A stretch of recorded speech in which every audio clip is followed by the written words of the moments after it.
Constable തള്ളിക്കോളൂ.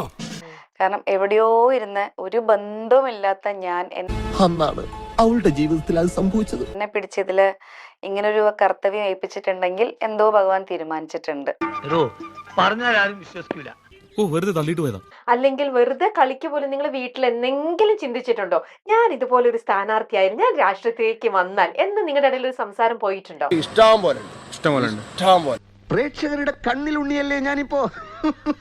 ഞാന് ചെറുപ്പത്തിലേ മുതല് ഒരു 30 വീടെങ്കിലും എനിക്ക് പരിചയം ഉണ്ടാവും.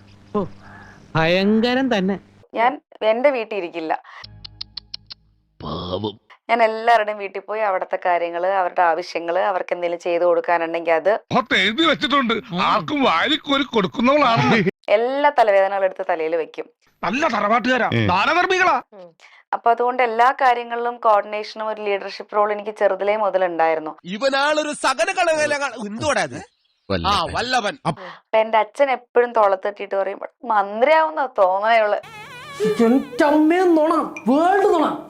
എപ്പോഴും പറയണ ഒരു ഡയലോഗ്, അവൾക്ക് രാഷ്ട്രീയത്തില് ഭയങ്കര ഭാവിയാണ്, ഇവള് മന്ത്രിയാവുന്ന.